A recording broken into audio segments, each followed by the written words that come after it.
आसमान इतना ऊंचा क्यों है? बच्चों की बाल कहानी। Hindi moral story. बहुत पहले की बात है।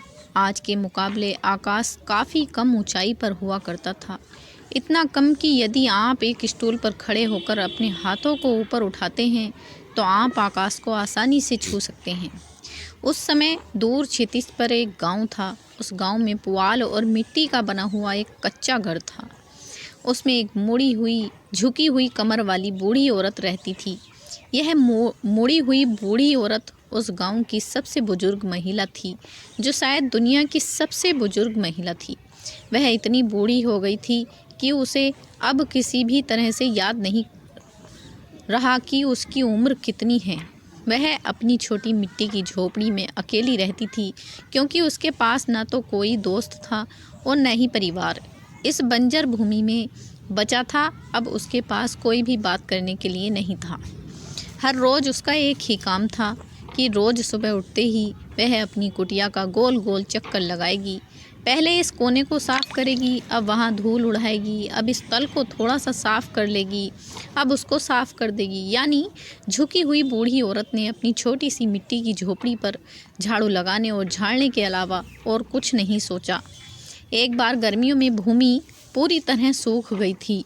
झोपड़ी और घरों की छतों पर लोगों के गले और आंखों में, यहाँ तक कि हवा में भी, पेड़ों पर हर जगह धूल ही धूल थी। पूरे गांव के लोग खांसते और छींकते और धूल से घुट रहे थे। यहाँ तक कि गरीब पुराने आकाश को भी नहीं बख्शा गया था।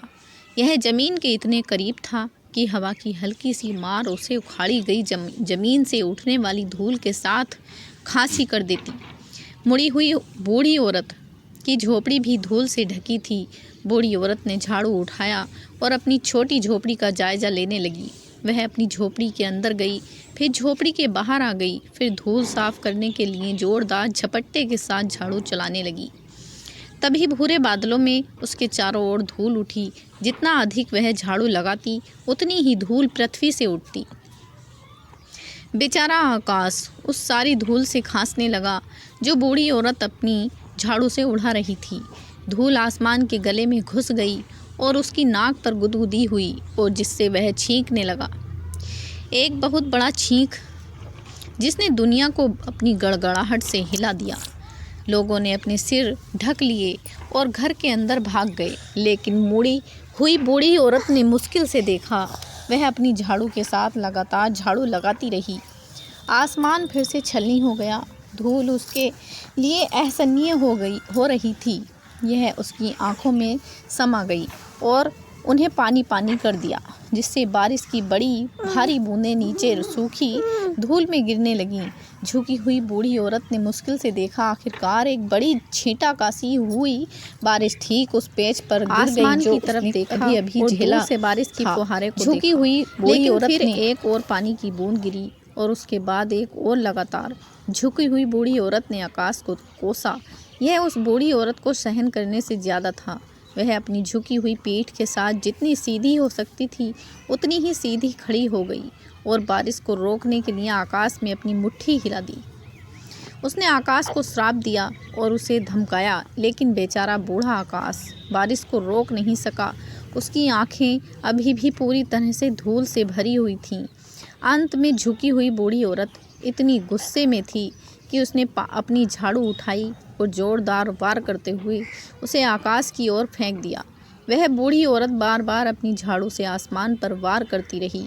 अंत में आकाश इसे और अधिक सहन नहीं कर सका। धूल, बूढ़ी औरत का कोसना और विशेष रूप से उसकी झाड़ू बार बार उसे फेंकना, छींकने और खांसने, गरजने और बारिश होने के कारण आकाश ऊपर ऊपर और दूर उड़ गया। बूढ़ी औरत की झाड़ू की पहुंच से बाहर और फिर कभी नीचे नहीं आने की कसम खाई।